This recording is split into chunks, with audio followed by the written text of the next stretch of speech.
That's cool. Hi, everyone. It's weird to have the band in front of me, looking that way. Does it hurt your neck to look this way? No. Okay. Anyway, I'm Andrew Donovan. For those who don't know me, I'm a reporter at News Channel 9, the ABC station here in Syracuse. And I love being at these events with the Baldwinsville Marching Bees. I've been at a few before at the Palace Theater, so it's great to be here in the state-of-the-art Baker High School auditorium. I actually just got in off the news a few minutes ago, and apparently there's been a change in plans tonight. They just informed me a minute ago, and there's a video with more information, so we'll watch together.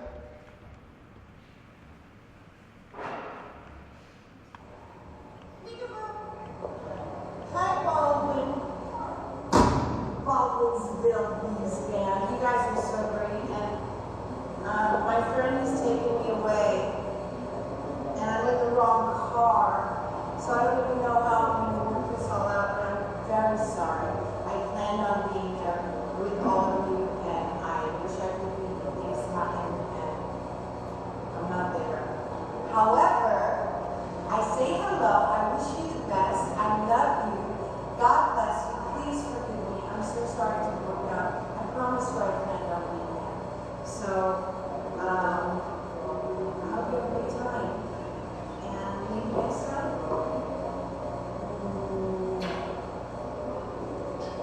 Alright, mister?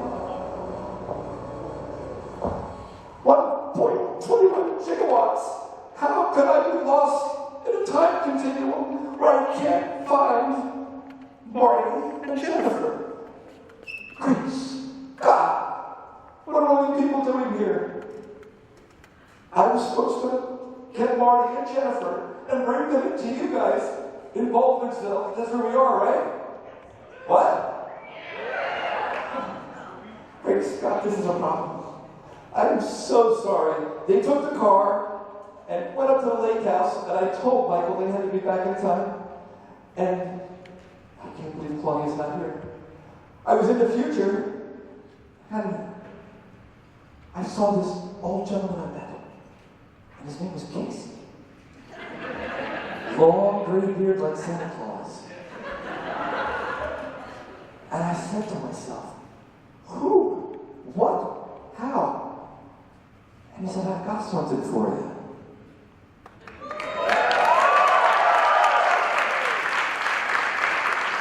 So I figured I had to do my best to bring Jennifer here. And then I did the wrong thing. I went way back, and I found when Casey was just a little boy. Little, little.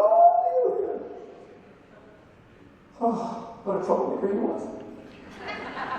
I can't believe you parents let these kids hang out with this guy. He was trouble, deep trouble. Anyway, ladies and gentlemen, I have to cut my time short here. You guys are amazing. I got to hear you in the past, present, and the future. You guys have bright futures, all of you, so I thank you so much for inviting me. But I've got to go, and I got to find that car, and I got to see if we can get Jennifer back here. If I lost Casey in the future, in the past, I've got to bring him back. Ladies and gentlemen, have a good night. I promise I'm going to do my best to get back here for you. Have a great night, everybody.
But tonight, we're thinking about the future, the near future to be precise. Next month, we'll be in Pasadena, California, and we have a very special guest here tonight to help us get there. If the audience is ready, band's here, flux capacitor, fluxing, We're all set. The future is now. Please welcome Miss Claudia Wells.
How great are they?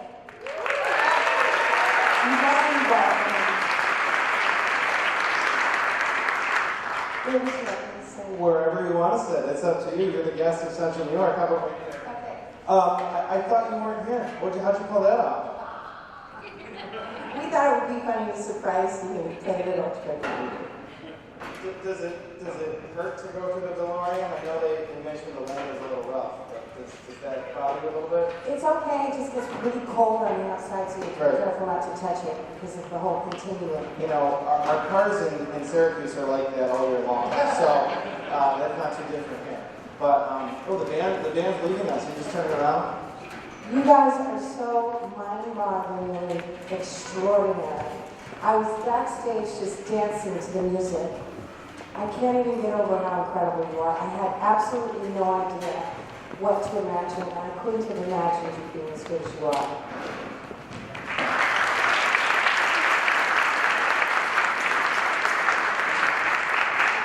I want to know, how many, with a round of applause, how many people have seen Back to the Future?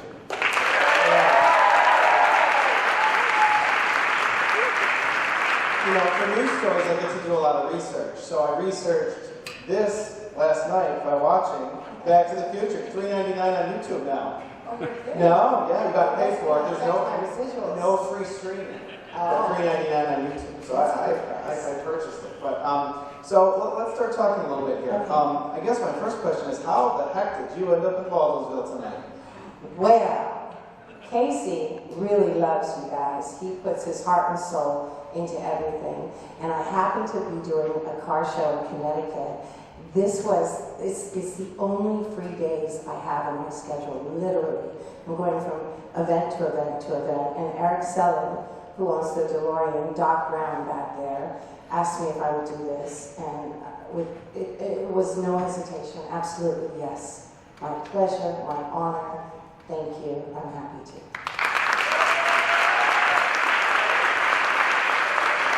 Now, you have a personal connection to the whole band kid lifestyle, right? I'm a band mom.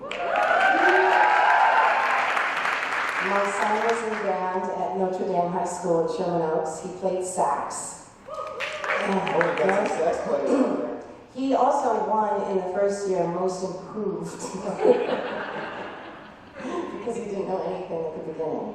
But they have a really good marching band, and but seriously, it doesn't even compare to you guys.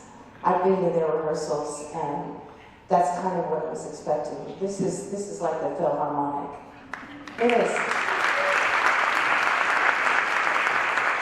If I keep looking at my phone, I'm not ignoring you all texting. I'm just making sure we stay on time and stay on task here. Okay. I want to know, how did the whole Back to the Future thing start for you? I mean, you know, there's auditions and things like that. So take us through the history, way back at the beginning of this. Okay, so I screen tested a lot in the 80s for different. If you name a hit film in the 80s, I probably screen tested for it. And even actually, Adventures of Babysitting was down to me and Elizabeth Shue and Phoebe Cates. So before Back to the Future audition, I screen tested for Goonies. Do you guys remember that movie?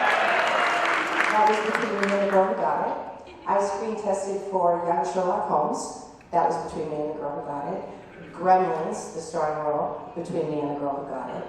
And they were all Amblin films. So when I was asked to go audition for another movie at Amblin, I just, you know, did the best I could, but I figured it would get down to me and the girl who got it. And I went in, and it was Steven Spielberg. It was one audition.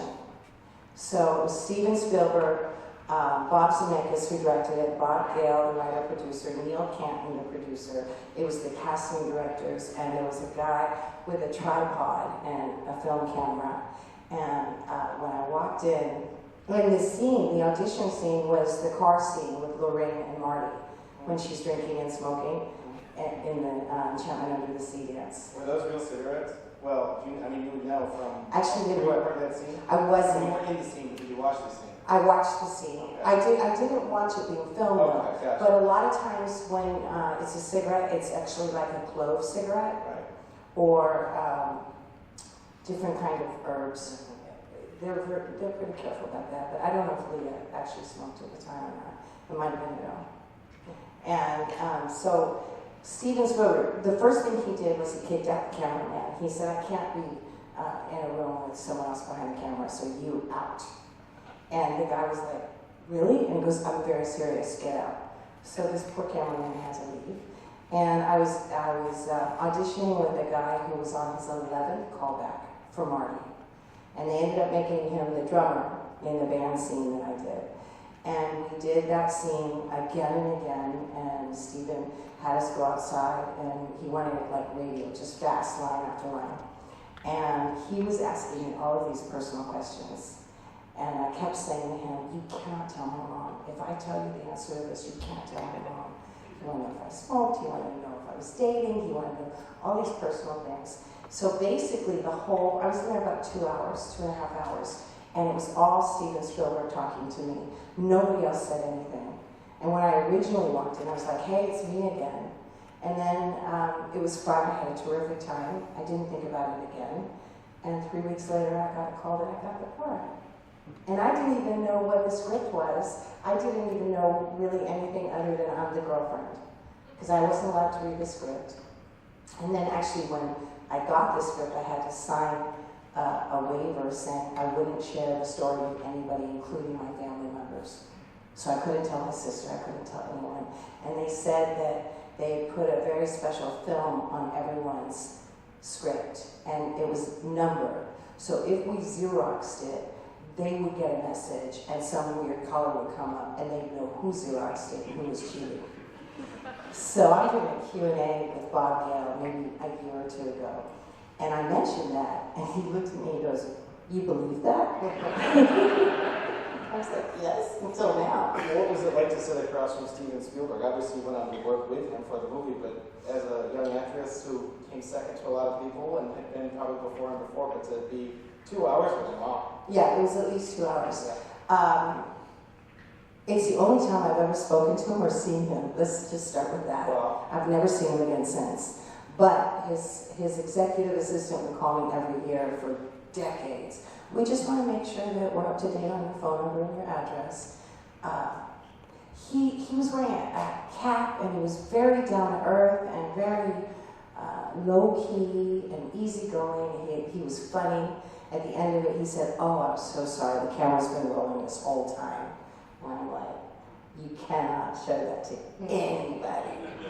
But he was great. He was nice and in control. And I was so accustomed to meeting amazing filmmakers and actors and directors that I wasn't really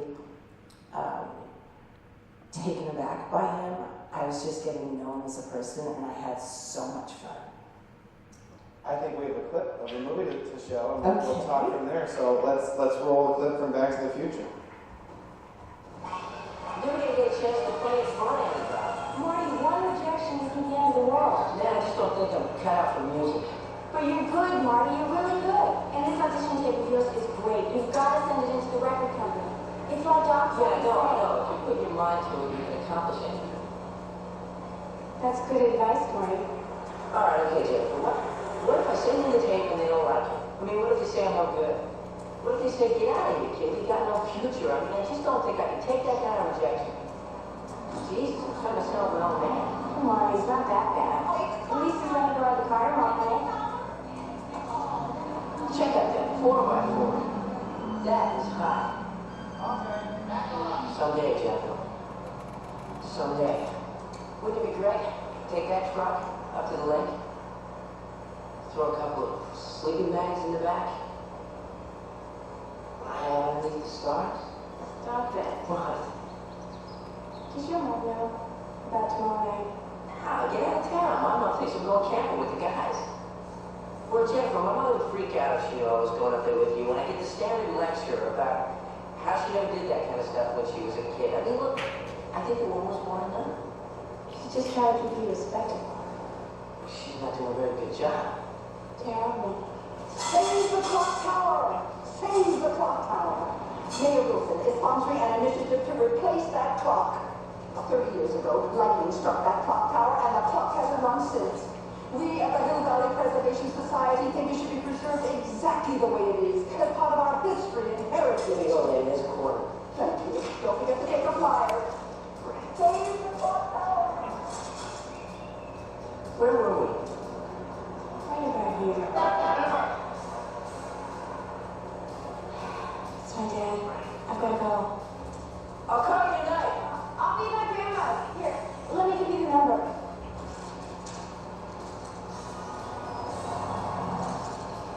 Bye. That's the power of love. That's the power of love.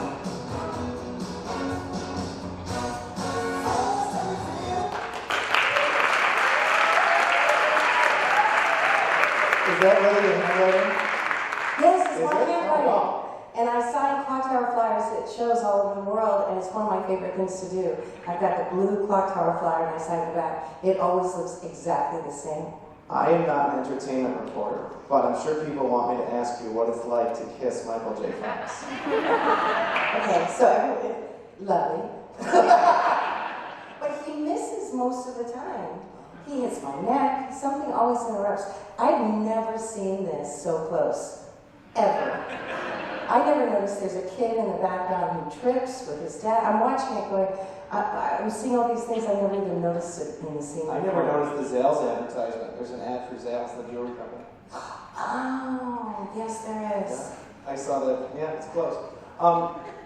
What you mentioned, Michael J. Fox kisses or misses when he kisses, but how often do you get to see him still? I know that he's still involved in some Back to the Future events.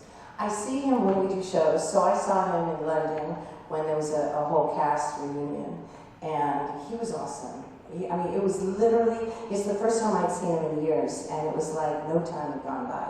We were talking, and it was just, it was, when you're really good friends with someone, it doesn't matter how long it is between seeing them, it's exactly the same. It felt like that. It was strange, because it was so, it was like bringing back this whole different era of my life right there. It was great. So people get to hear me ask questions every day on the news, so we'll let the audience now ask some questions. Casey, do we have a mic for, I see there are mics on, look at that, just how it should be, that's wonderful. So, feel free, who's got a question? Let's line up, and you got your Back to the Future star right here. Thank you for having me, by the way. So when you got the gig, did you have any idea it would be this big? None. Zero. It never occurred to me what was going to happen after the filming of it. I love the process of acting, and I was, honored and ecstatic to be in a Steven Spielberg movie. But the after effect never occurred to me, other than I better do a good job because it's going to be on all day long in all the theaters all over the world, and if I'm not good, I'm moving to Africa and I'm going to hide for the rest of my life. I did. I told my mom that. So I never thought 35 years, 34, almost 35 years later, it would be a part of my daily life. When did you know that this was a different level of movie in terms of popularity? Probably about 12 years ago when I started doing shows and appearances, and I started getting a response from people because I've had my store since I was 25, and I didn't even tell a lot of people, or most anybody, that I had even had a career before my store. So I was Claudia, was the store owner, and then people would come in and look at me and go, oh, you're the girl from Back to the Future. You're Jennifer. And I would just be like, who told you? Someone told you. No, I recognize you. I can see it in your eyes. So it was not a part of my life. I mean, I had good friends who didn't know.